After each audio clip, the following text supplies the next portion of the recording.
Title: The Legend of Sleepy Hollow. Chapter 1: The Haunted Valley. In the quiet, secluded glen of Sleepy Hollow, nestled deep within the rolling hills of the Hudson Valley, a tale was whispered through generations. This sleepy village, ensconced in misty mornings and golden autumns, seemed touched by some supernatural charm. The rustling of leaves, the whisper of the brooks, and the lingering twilight gave the land an air of enchantment and mystery. Travelers often spoke of eerie sights and strange occurrences, and the locals lived by stories of spirits, none more terrifying than the fabled Headless Horseman. Chapter 2: Ichabod Crane Arrives. One autumn day, into this bewitched land arrived Ichabod Crane, a lanky, bookish schoolteacher from Connecticut. His limbs were long and thin, his frame resembling a scarecrow draped in ill-fitted garments. Despite his peculiar appearance, Ichabod was a learned man, with an insatiable appetite for the supernatural.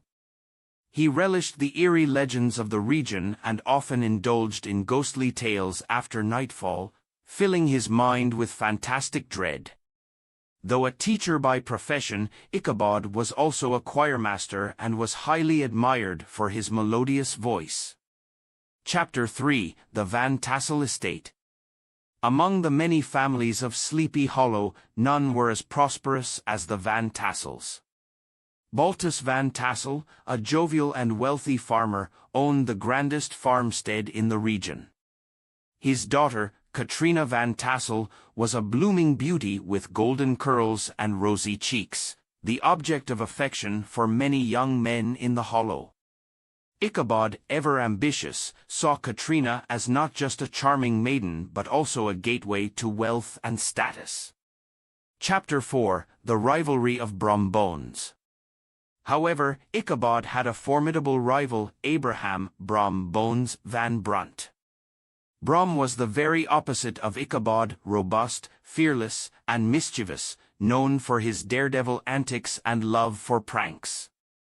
He, too, sought Katrina's hand, but rather than poetry and intellect, he wooed her with strength and confidence. The rivalry between the two men became a subject of gossip, with the townsfolk eagerly watching who would win Katrina's favor. Chapter 5: The Ghostly Tales at the Gathering. One fateful autumn evening, the Van Tassels hosted a grand harvest feast. The mansion was alive with merriment, tables overflowing with abundant food and drink. Ichabod, delighted, feasted heartily before regaling the guests with ghostly tales. Yet, when Brum Bones took the floor, the atmosphere turned darker. He recounted the tale of the Headless Horseman, a Hessian soldier who had lost his head to a cannonball and now rode nightly, searching for his severed head. He warned that those who encountered the spirit should flee before midnight struck, lest they never be seen again. Chapter 6: The Ride Through the Woods. As the festivities ended, Ichabod lingered in hopes of speaking privately with Katrina. However, the conversation did not go as he had expected. Whether she rejected him outright or merely toyed with his affections remains unknown, but he rode away from the Van Tassel estate dejected. The road home led him through the very woods said to be haunted by the horseman. As he trotted along the dark path, every rustling leaf and distant hoot of an owl set his heart racing. Chapter 7: The Terrifying Encounter. Suddenly, Ichabod noticed a shadow moving beside him. His blood ran cold as he beheld a towering figure on horseback, cloaked in darkness. With growing horror, he saw that the rider had no head upon his shoulders, instead, he carried it in his hands. The spectral horseman spurred his steed forward, galloping alongside Ichabod. In terror, the schoolmaster kicked his old plow horse into a frantic sprint, desperate to reach the safety of the bridge where, according to legend, spirits could not pass. Chapter 8: The Vanishing of Ichabod Crane. As they neared the bridge, Ichabod dared to look back. The horseman lifted his severed head and hurled it straight at him. A loud crash echoed through the night. By morning, Ichabod Crane was nowhere to be found. His horse was discovered wandering near his schoolhouse, and his hat lay beside a shattered pumpkin at the bridge. The villagers searched for him, but he had vanished without a trace. Chapter 9: The Mystery Endures. Some say Ichabod fled Sleepy Hollow, too frightened to ever return. Others claim that the horseman had indeed taken him away.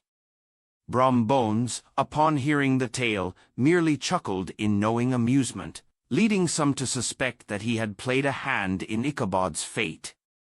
Regardless, the tale of Ichabod Crane and the Headless Horseman became legend, forever haunting the sleepy valley of Sleepy Hollow. At Kanchaknapong, R6F. Title: The Call of Cthulhu. Chapter 1: The Horror in Clay.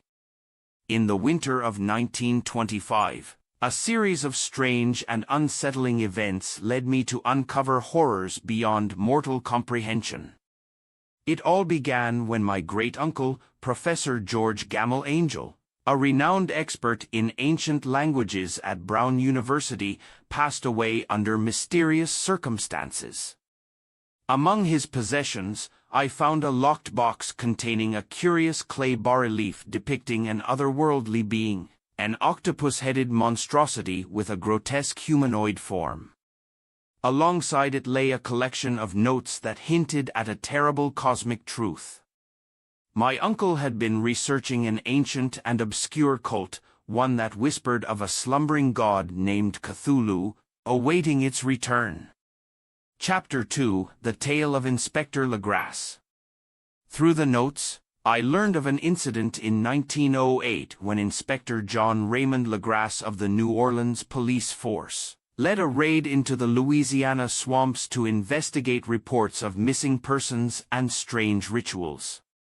What he found was horrifying: a gathering of crazed cultists worshipping an ancient idol that resembled the being on the bas-relief. The cultists spoke in guttural chants, Phenglui Mglw Naf Cthulhu Rlyo Ganagulftain. Legrasse took several prisoners, but their wild ramblings spoke only of an ancient cosmic horror that lay dreaming beneath the waves. Chapter 3: The Madness of the Artists. Further investigations led me to Henry Anthony Wilcox, a Rhode Island artist plagued by nightmares of impossible landscapes, non-Euclidean geometry, and an enormous, pulsating entity rising from beneath the sea. Many others had reported similar dreams at the same time: men of science, sailors, and even those with no knowledge of the arcane. The coincidence was too great to ignore, suggesting that something was stirring in the depths. Chapter 4: The Cult's Reach. The evidence was overwhelming. The cult of Cthulhu was vast, spanning continents and centuries. From the Pacific Islands to the dark corners of Africa, tales of the Great Old One had persisted through time immemorial. In each account, the message was the same: Cthulhu sleeps in his sunken city of Rlya, waiting for the stars to align so he may rise again and reclaim the earth. Chapter 5: The Fate of the Alert. A final, chilling account came from a Norwegian sailor named Gustav Johansen, the last survivor of the doomed schooner Emma. His journal described how his crew encountered a derelict vessel crewed by fanatics, who led them to an uncharted island where Rlya had momentarily risen from the sea. There, they beheld the nightmare made flesh, Cthulhu itself. The sight of the great cosmic entity had driven most of the crew mad, and only by sheer luck did Johansen escape as the city once again sank beneath the waves. Epilogue: The Inevitability of Doom. Now, as I piece together these accounts, I realize that knowledge of Cthulhu is a curse. The truth cannot be buried forever. The cult grows in the shadows, and the stars will one day be right. When that time comes, no force on earth can prevent the return of the Great Old One. I write this as both a warning and an act of desperation, for I know my fate is sealed. At Kanchaknapong R6F. May these words serve as a testament to the unspeakable terror that lurks beyond the veil of human understanding. Title: The Dunwich Horror, Extended Edition. Chapter 1: The Birth of Wilbur Whately. In the wild hills of Dunwich, where the land was as cursed as the lineage of those who inhabited it, a child unlike any other was born on Candlemas night in 1913. Lavinia Whately, an albino woman of sinister repute, bore her son Wilbur under unnatural circumstances. The boy, rumored to be fathered by a dark entity beyond mortal comprehension, grew at an unnerving rate. By his third year, Wilbur Whately possessed the size and intellect of a 10-year-old boy, and his monstrous appearance, goatish features, thick coarse hair, and an aura of otherness set him apart from Dunwich folk. Old Wizard Whately, his decrepit grandfather, wasted no time in initiating Wilbur into arcane rituals. They gathered old tomes, whispering forgotten incantations under the watchful gaze of unseen horrors lurking beyond space and time. The Necronomicon, a book of unspeakable knowledge, became Wilbur's constant companion. Tales of Yog-Sothoth, the lurker at the threshold, grew into obsessions that neither he nor his grandfather could shake. Chapter 2: The Decay of Dunwich. Strange things befell the land as Wilbur aged. Cattle perished overnight, their carcasses drained and left bloated under the moon's sickly glow. The Whateleys expanded their farmhouse, reinforcing its structure to contain something unseen yet vast. Local villagers spoke in hushed voices of inhuman noises emanating from the Whately house, low grumblings followed by screeches that defied earthly explanation. By the time Wilbur reached his teenage years, the house on the hill had become a source of mounting dread. The very earth beneath it seemed tainted. Unexplained landslides unearthed remnants of eldritch symbols, and the winds howled with whispers in an unknown tongue. Despite the mounting horror, Wilbur remained fixated on his goal: to retrieve a complete copy of the Necronomicon and unleash his cosmic heritage. Chapter 3: Miskatonic University and the Forbidden Book. Wilbur's journey to Miskatonic University in Arkham marked a turning point in his dark pursuits. Armed with an inhumanly vast knowledge of esoteric sciences and eldritch magic, he sought access to the university's guarded copy of the Necronomicon. But Dr. Armitage, the learned librarian, saw through Wilbur's disguise. The sheer malignance in Wilbur's presence, his ungodly knowledge, and his ill-concealed desperation raised alarms. When denied the book, Wilbur broke into the library under the cover of darkness. Yet the university had anticipated such an event, and as he rifled through the ancient pages, something unnatural within him reacted violently to the environment of knowledge and protection.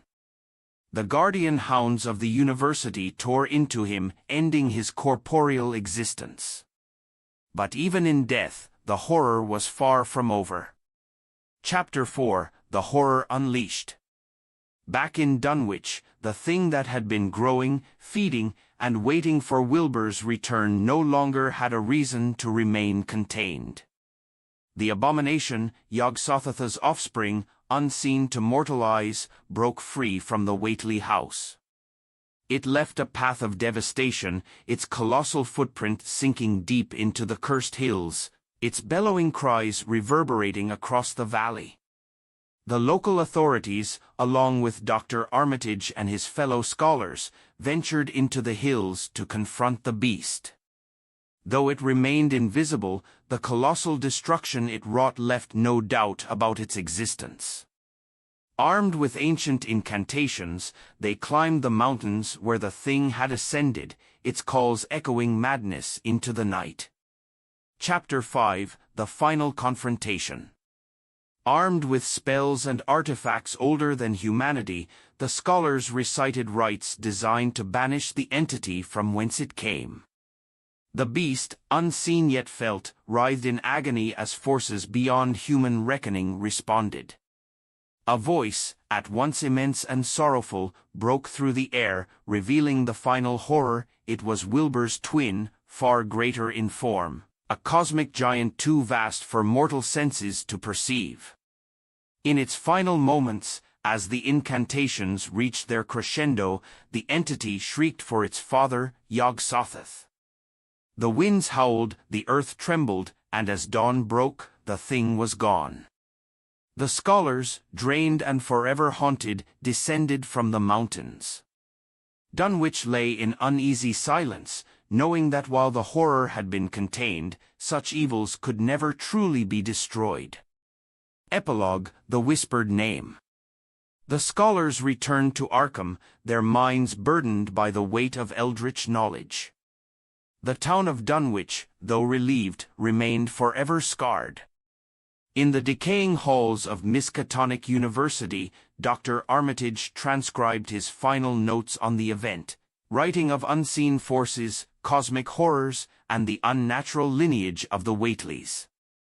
And in the footnotes of his record, barely visible among the ink-stained pages, was a cryptic signature, one that had no reason to exist in the physical world. The veil is thin. The threshold is weak. Beware the signs, for at Kanchaknapong our 6F watches still. The ink bled into the parchment, twisting into shapes that should not be. Somewhere beyond time and space, something stirred. The Dunwich horror was not truly gone.